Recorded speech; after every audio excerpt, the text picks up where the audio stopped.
on. Okay, so I will explain that Mizrahim, it's an interior define.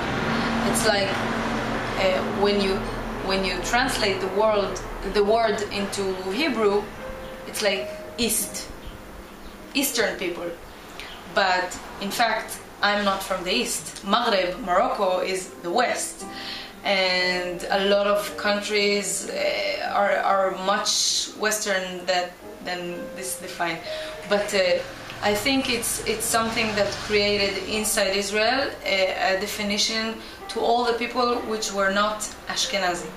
All the Jewish that are not originally from East Europe or Europe. So they got this definition of Mizrahim, all the Jews that came from Arab states in generally, even those like geographically or when you look at it, it's not really a correct definition. And within Mizrahim in Israel, what are some of the differences or some of the different places that people come from for somebody who doesn't know anything? Yeah, so we're talking about Iraq, Jews that used to live for 2,000 years in Iraq, in Egypt, in Iran, in Syria, Greece. Okay. Greece, Turkey, Morocco, Tunisia, Algeria, Tripoli, Libya. Yeah. All those countries are full of Jews. And so no one discriminates between Persian and Arab Jews in any way? Do people ever not discriminate against, but do people separate their identities at all, or is that just one big lump? The biggest community of Jewish people that still lives in a Muslim state is the Persian, Iran. There are like 20,000 people. Mm-hmm. Jews which are still live there. Yeah. I don't know if people are aware of that. Yeah. And of course recently with all the tensions between the countries, a lot of Iranian Jews rise up and said we don't want to fight with the Shah, we don't want to fight with the people. Of course we have disagreements between the countries, but it's important for us to say our say and our thinking that this is not a fight, and we don't want to live with war with the Iranian people, mm-hmm. because we feel Iranian ourselves. Like we use the language, we sing the songs, we preserve the culture, and this is a really, really long history of Judaism there. You cannot just make it so small to say, okay, Iran and Israel are in fight. There are people here that don't define themselves. Like Israel is in a way that you can say we are identifying completely with the country. No. I think most of the Mizrahim don't feel really, of course they feel Zionist and feel that they need to be here, but in a religious way, in a traditional way, in a way of preserving the Judaism.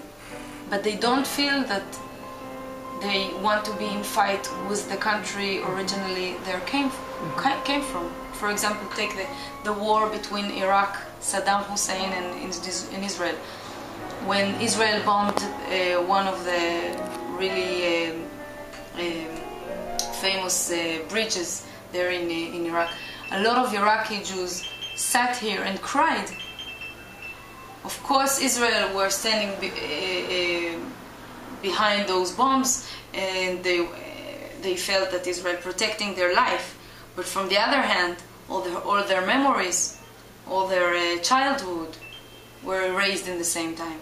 So this is what I'm talking when I'm trying to explain the complex identity of the Jews here that came from Arab states. Israel doesn't always represent our face. Could you talk about normalization? Because I run into that with my project, and I'd love to hear your thoughts about it or to talk about the concept. I run into it, and some people don't like my website because even though I'm not comparing people, I have them both on the same site, and that's too much for some of my Palestinian friends. So I'd love to hear what you have to say about it. I can understand them and the pain, of course, of what happened in the history, but I'm not willing to be silenced and to not speak about my history and my family's history. And you know what? The Palestinians that I met have more will to listen than, for example, Jews from Ashkenazi, from that established the state. Like, it doesn't feel comfortable for them to hear me saying that I didn't choose my Israeli identity, that I don't feel comfortable with it, that I feel that a lot of bad things happened because of what happened here in 48. And of course the narrative is like always in fight. We have inside brainstorming and like different views about this history of Zionism here. And I can say that I understand people that think it's normalization, but still you have to make it more, to understand the complex. Could you define what normalization is to you?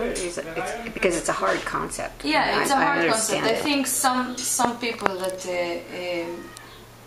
boycott Israel generally because it's a state that for their opinion raised upon others. Okay, I can understand that, but who are the others? There are a lot of Jews that suffered from the same, and of course the stories tells that a lot of Arab states were also standing and watching this thing happen and didn't like involved.